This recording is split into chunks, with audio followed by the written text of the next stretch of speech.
28,000 కోట్ల రూపాయలు తెచ్చుకోగలిగాం. రాయలసీమని హార్టికల్చర్ హబ్గా తయారు చేయడానికి 1,00,000 కోట్ల రూపాయలు పెట్టుబడులు పెడతాం.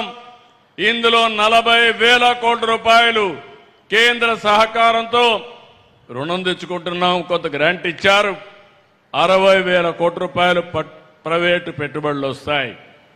ప్రపంచానికి ఒక గ్లోబల్ హబ్గా రాయలసీమ హార్టికల్చర్లో తయారవుతుంది.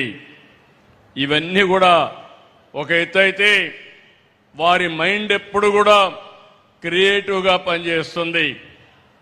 చాలా సున్నితంగా ఆలోచిస్తారు, డీటెయిల్డ్గా ఆలోచిస్తారు.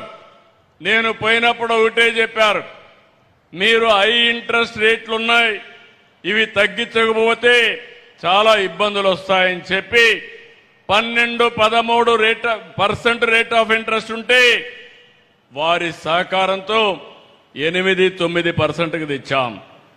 దీనివల్ల సంవత్సరానికి 1,538 కోట్ల రూపాయలు ఆదా చేశాం. అది పూర్తిగా సాధ్యమైందంటే నిర్మలా సీతారామన్ గారు చూపించినటువంటి చొరవ, వారిని మనస్ఫూర్తిగా అభినందిస్తున్నాను. ఈ సందర్భంగా మనం ఒక విషయం గుర్తుపెట్టుకోవాలి. ప్రపంచం మొత్తం జియో పొలిటికల్ సిచ్యువేషన్, దీనివల్ల యుద్ధాలు జరుగుతున్నాయి. ఇంకో పక్క వాతావరణ పరిస్థితులు తారుమారైపోయినాయి. వర్షాలు పడడం లేదు. పడిన వర్షాలు కూడా పడితే కుంభవృష్టి, లేకపోతే అనావృష్టితో బాధపడుతున్నాం. ఇప్పటి వరకు ఆలమట్టి నిండలేదు.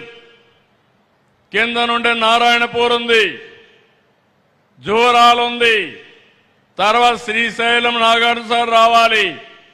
ఈ సంవత్సరం ఆ ఛాయలే కనపడడం లేదు. గోదావరిలో కూడా చాలా వరకు వర్షాలు తక్కువై నీళ్లు రావడం కూడా తగ్గిపోయే పరిస్థితికి వచ్చింది. ఇలాంటి సందర్భాల్లో మిమ్మల్ని అందరినీ ఒకటే కోరుతున్నా, ఈరోజు మనం అందరం కూడా చాలా వరకు సురక్షితంగా ఉన్నాం. నేను ఎన్నోసార్లు చెప్పాను, ఈ దేశానికి నరేంద్ర మోడీ గారు ఒక సమర్థవంతమైన నాయకుడు, ప్రపంచం మెచ్చే ఏకైక నాయకుడు నరేంద్ర మోడీ గారు అని చెప్పి మరొక్కసారి ఈ మీటింగ్లో మీకు విజ్ఞప్తి చేస్తున్నా.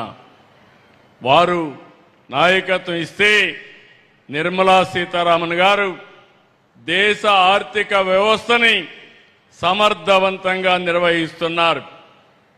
ఇలాంటి క్లిష్ట సమయంలో కూడా ఎక్కువ గ్రోత్ వచ్చే దేశం భారతదేశం. ఇన్ని సమస్యలున్నాయి. ఆ సమస్యల్ని అధిగమించడానికి అనునిత్యం కొత్త కొత్త ఇన్నోవేటివ్ ఐడియాస్తో ముందుకు తీసుకుపోయే పరిస్థితికి వచ్చారు.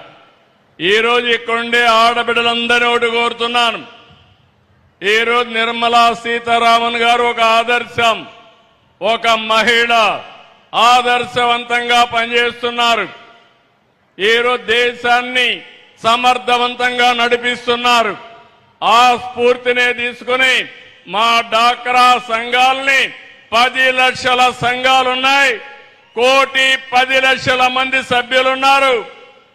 ఈ స్ఫూర్తితోనే 1 ఫ్యామిలీ 1 ఎంటర్‌ప్రెన్యూర్, ఒక్కొక్క కుటుంబానికి ఒక పారిశ్రామికవేత్త కావాలి. అది మా ఆడబిడ్డలతో స్టార్ట్ కావాలి. పోయిన సంవత్సరం 1,00,000 మంది ఎంఎస్ఎంఈలు పెట్టారు.